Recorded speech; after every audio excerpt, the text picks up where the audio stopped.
ഇന്ന് രാവിലെയാണ് മിനു മുനീർ ഫേസ്ബുക്കിൽ ഇത് സംബന്ധിച്ച ഒരു പോസ്റ്റ് ഇട്ടത്. 5 പേരുടെ പേരുകൾ വിവരങ്ങൾ എഴുതിക്കൊണ്ടാണ്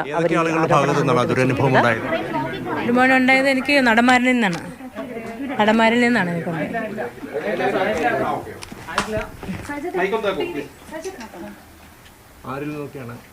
എനിക്ക് നടന്മാരായ ഇടവേള ബാബു, മുകേഷ്, മണിയമ്പിള്ള രാജു, പിന്നെ ജയസൂര്യ, പിന്നെ പ്രൊഡക്ഷൻ കൺട്രോളർ നോബിള്, ബിച്ചു, ഇവരിൽ നിന്നൊക്കെയാണ്.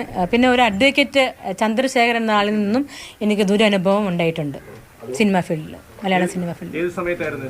ഇത് 2009 ദേ അങ്ങോട്ട് നോക്കി എന്ന സിനിമ തുടങ്ങിയത്. അപ്പോൾ അതിൽ ഞാൻ ഞാൻ ദുബൈയിൽ വർക്ക് ചെയ്തുകൊണ്ടിരിക്കുകയായിരുന്നു.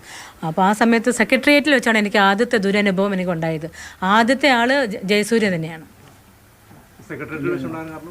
സെക്രട്ടേറിയറ്റിൽ ഞാൻ ബാത്റൂമിൽ പോയിട്ടേ ഞാനിങ്ങനെ ഇറങ്ങി സാരി ഇങ്ങനെ നേരെ ഇങ്ങനെ പിടിച്ചുകൊണ്ടിരിക്കുമ്പോൾ പുറകിൽ നിന്ന് ഒരാൾ പെട്ടെന്ന് വന്നിങ്ങനെ കെട്ടിപ്പിടിച്ചു. പുറകിൽ നിന്ന് തിരിഞ്ഞു നോക്കിയും പെട്ടെന്ന് അങ്ങനെ ചുണ്ടത്ത് ഇങ്ങനെ ചുംബിക്കുകയും ചെയ്തു.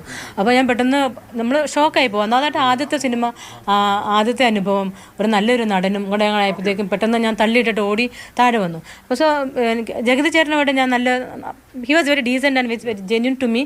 അപ്പോൾ പുള്ളിക്കാരൻ്റെ അടുത്ത് കംഫർട്ടായിരുന്നു. അപ്പോൾ ഞാൻ വിചാരിച്ചു പുള്ളിക്കാരൻ്റെ അടുത്ത് ഇവിടെ ഈ കാര്യങ്ങളൊന്ന് പോയി പറയാം. നമ്മൾ ഓടിപ്പോയി പുള്ളിക്കാരൻ്റെ അടുത്ത് പോയി താഴെ പോയിരുന്ന് കസേര വലിച്ചിട്ട് ഞാൻ ഇരിക്കുകയും ചെയ്തു.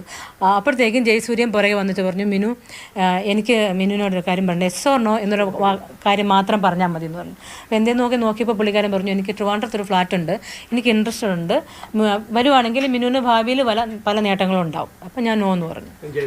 ജയസൂര്യ പിന്നിൽ നിന്ന് കെട്ടിപ്പിടിച്ച ആളാരായിരുന്നു? ജയസൂര്യാണ് പുറകിൽ നിന്ന് അപ്രത്യക്ഷമായിട്ട് പുറകിൽ നിന്ന് ഒന്ന് കെട്ടിപ്പിടിച്ചിട്ട് ചുംബിക്കുകയും കൂടെ ചെയ്തു. അതാണ് എനിക്ക് ഭയങ്കര സങ്കടമായി പോയത്.